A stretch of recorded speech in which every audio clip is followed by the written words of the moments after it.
Labour Party members of Parliament have been lining up to announce that they will vote against plans to cut the availability of the disability benefit personal independence payment when it is debated in the House of Commons in June 2025. We can see who many of them are because they have put their comments on video for posterity, but first, let's have a little background. Mikey, nice name, from Disability Rights UK told the Commons Work and Pensions Committee that the Green Paper detailing the plans makes it seem that the Labour government sees people who are not working as a lower class of citizen.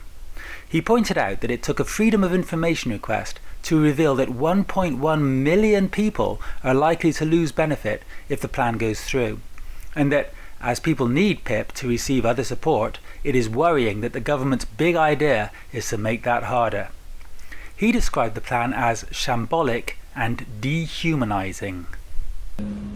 The cut through from the Green Paper proposals is that you are eligible and deserving of support if you are working. If not, you are in some ways a different class of citizen, and that is incredibly distressing, and it's an experience that loads of disabled people I speak to all the time already experience, and we're just opening that up for more and more people. 1.1 million people are going to lose access to daily living. That took an FOI. That didn't, wasn't something the DWP were willing to share. That speaks to a process of reaching an arbitrary fiscal figure and working backwards. And, from our perspective, the whole process has been pretty, for want of a better word, shambolic, right? And PIP is an important gateway for a lot of people to accessing, and in some ways validating their experiences and accessing further support. It's a worrying trajectory to be thinking about how can we make that harder for people. An assessment that's similar to the WCA, which we assume we'll get onto in a bit, is dehumanising, frustrating, scary, fundamentally, and then to think we're going to make that harder is just, there's not a lot more to say on it.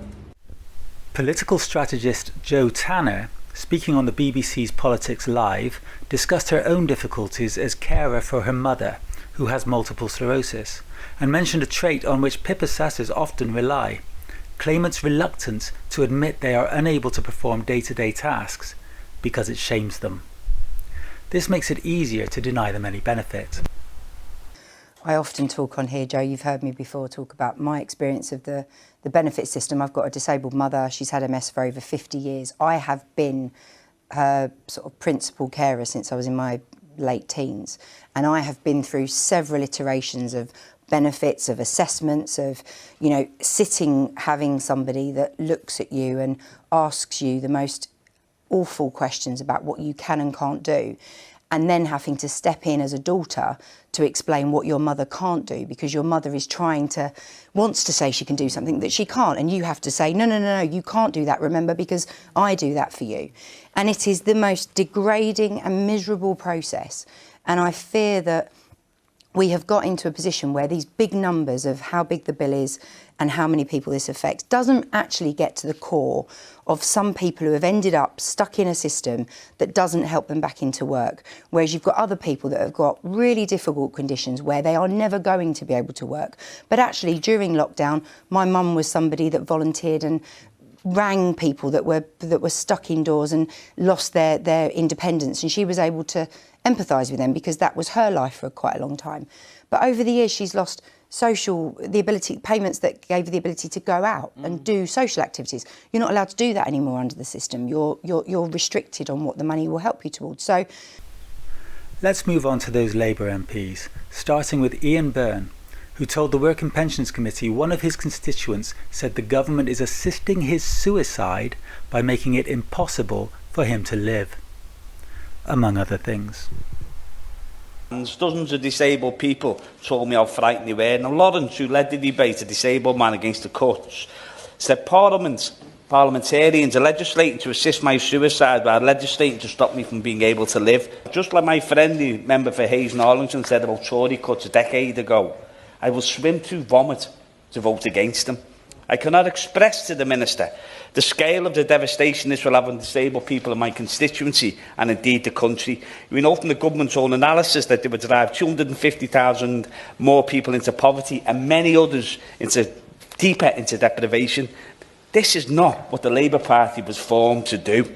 So for the sake of disabled people in Liverpool West Derby, for the sake of basic decency and morality, abandon these cruel cuts, deliver the progressive change our country needs, and stop austerity. Ian Lavery asked why, in a country where the richest people are getting ever richer, the Labour Party is attacking people who must survive on pennies. There's not one MP in here, by the way, was elected to make people poorer.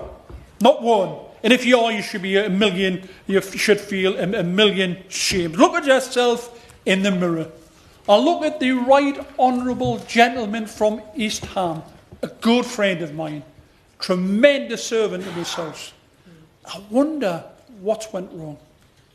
Why, when the rich are getting richer, the very rich are getting very rich, there's more billionaires than ever, more millionaires than ever, are we attacking people on pennies?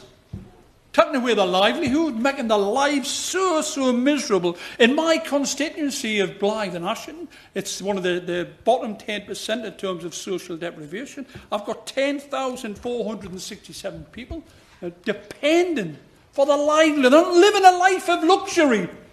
They're dependent on the PIP support just to live. Richard Bergen quoted former Labour Prime Minister Harold Wilson, who said the Labour Party is a moral crusade or it is nothing. He said trying to balance the books on the backs of the poor is fundamentally immoral, un-Labour. The Labour Party is a moral crusade or it's nothing.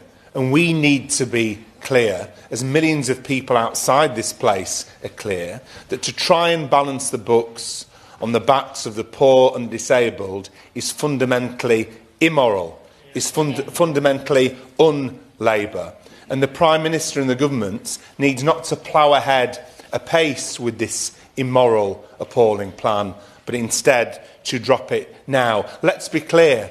Someone who needs assistance to cut up their own food, and who needs assistance to wash themselves, and who needs assistance to dress themselves, would currently get a personal independence payment, but thanks to the government's proposals, could lose that personal independence payment. That's completely appalling. And these cuts were cruel enough when the OBR estimated that 800,000 people would lose PIP. But a new Freedom of Information answer from the DWP estimates 1.3 million people could lose PIP. The government should come clean and say what the figure is. It's outrageous to have a vote without knowing figures. And so I would say quite clearly, if the government doesn't drop this immoral plan, I'll be voting against these cuts to disability benefits, and I know that many of my colleagues will be doing so as well. Andy MacDonald said millions of people will suffer the cuts, with consequences including rising poverty, greater food bank reliance and mounting pressure on public services. We've heard from the government itself that by 29-30, 800,000 fewer people will get the daily living component of PIP. That's 370,000 people who are already on it. Average loss, 4,500. 3 million people will see the health-related universal credit cut, some as much by £3,000. The consequences? Rising poverty, greater food bank reliance and mounting pressure on public services. And the government claims that these will be offset by incentives to work. Yet estimates from the Learning and Work Institute and IFS suggest that only 1 to 3% impacted. Perhaps tens of thousands out of millions may gain employment. That leaves 97% worse off. And as the MP for Middlesbrough and Thornaby East, I've asked repeated questions about how this is going to impact my constituents, how many will lose entitlement, how many will fall into poverty. I've asked at PMQs, I've tabled written questions for equality, employer and poverty impact assessments to be published before legislation has been introduced. I've asked whether disabled people and carers will be consulted on these changes, like the one requiring claimants to score 4 points. I haven't received those responses, and yet this is going to proceed with this urgency. And Chair, I've just got to say that this is policy making in the dark. Diane Abbott and Rachel Maskell spoke in Parliament, while Work and Pensions Minister Stephen Timms put forward the government side, such as it is. Ms Abbott reminded MPs of former Tory Prime Minister Margaret Thatcher and her poll tax that proved to be her undoing. Some of us are old enough to remember Mrs. Thatcher and her poll tax. And it was her undoing. It is not too late to drop the winter fuel tax and the cuts to PIP. And I plead with my government to do so. Hear, hear. I fear, like many do here, that people will take their life.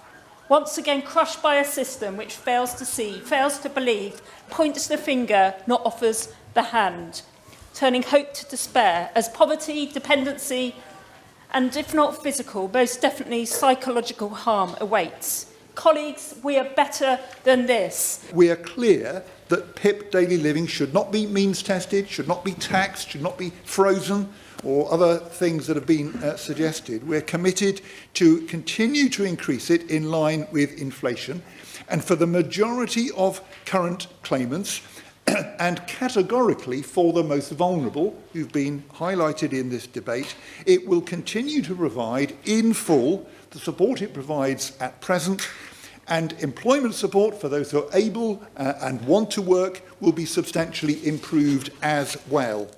Will the PIP cuts prove to be Keir Starmer's poll tax moment? Maybe. If enough Labour MPs like these stick to their word and vote against this plan. These have gone on the record and we may hold them to their word. That leaves about 400 others. What about them?